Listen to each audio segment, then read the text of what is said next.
Halo guys, kembali lagi bersama saya, Wian. WAN 4 huruf kepake Y. Selamat datang di channel Sapa Tech.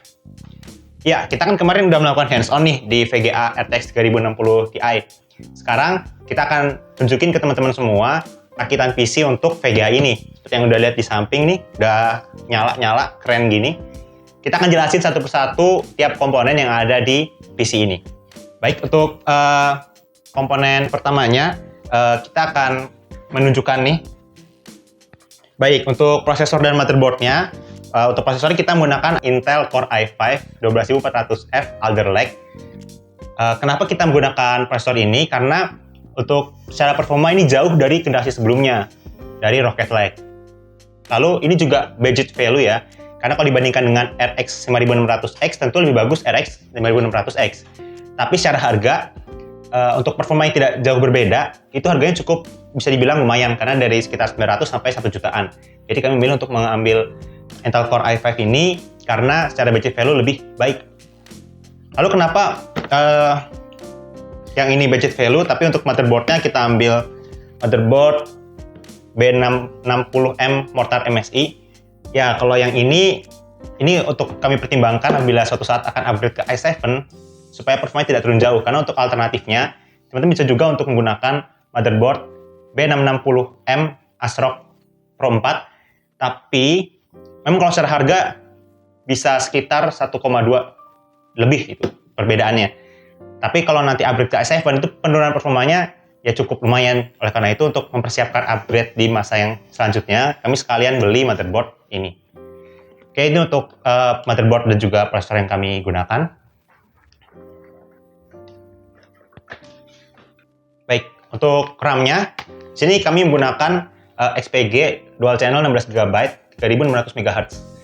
Kenapa kami menggunakan RAM ini yang masih DDR4? Karena yang DDR5 saat ini masih mahal banget, karena itu masih terhitung teknologi baru. Mungkin kalau kami buat videonya 2-3 tahun yang akan datang, kami akan pakai DDR5. Bisa dilihat di sini, dual channel 16GB. Lalu juga karena 16GB itu masih mumpuni untuk menjalankan semua aplikasi dan semua game hingga saat ini. Jadi itulah kenapa alasannya kami menggunakan dual channel 16GB bukan yang 32GB. Baik, lanjut ke item selanjutnya. Untuk storage-nya, di sini kami menggunakan NVMe PNY 256GB. Jadi kalau ini ya opsional ya, teman-teman kalau misalnya butuh nyimpan lebih banyak, bisa di-upgrade storage-nya ke penyimpan yang lebih besar juga. Tapi saran dari kami, jangan menggunakan hard disk untuk storage yang digunakan untuk booting. Kenapa? Karena prosesnya sudah sangat lama dibandingkan dengan SSD. Jadi opsi alternatifnya apabila tidak menggunakan NVMe, maka saran kami menggunakan SSD aja. Lalu untuk hard disk, itu juga bisa digunakan tapi sebagai secondary storage aja. Jadi jangan digunakan untuk proses booting. Karena itu teknologi lama bro bootingnya. Lanjut ke item selanjutnya. Ya, di sini untuk PSU-nya kami menggunakan Corsair 750W yang versi Gold. Kalau saran dari kami untuk teman-teman yang mau rakit PC, utamakan kualitas PSU yang bagus terlebih dahulu. Kenapa? Karena kalau misalnya prosesornya bagus, VGA-nya bagus, motherboard-nya bagus, tapi PSU yang teman-teman gunakan itu kualitasnya kurang bagus dan daya hantar wattnya itu nggak maksimal, takutnya bisa merusak komponen. Untuk VGA 3060 Ti ini, daya yang dianjurkannya itu 650W, sehingga kami mengambil 750W untuk mencari amannya juga. Selain itu, apabila PSU yang dibeli itu bagus, maka apabila teman-teman akan melakukan upgrade PC, itu tidak perlu lagi mencari PSU yang lain, istilahnya bisa digunakan kembali. Selain itu alasannya karena kabel dari PSU ini modular, jadi untuk kabel manajemen di PC kita itu bisa lebih rapi dan hasil secara visualnya bagus.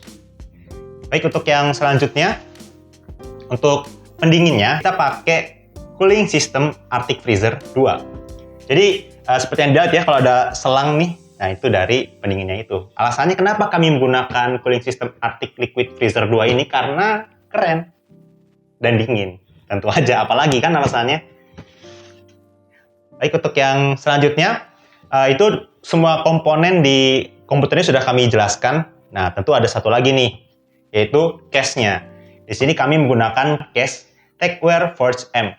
Untuk case ini sebenarnya preferensi masing-masing ya. Yang penting yang harus dipastikan pertama adalah kabel manajemennya itu gampang supaya bisa rapi dan juga menjaga keawetan dari komponen tersebut. Dan kedua, pastikan airflow-nya lancar supaya udara panas yang ada di komponen-komponen ini bisa keluar dengan lancar sehingga tidak menyebabkan komponen overheat.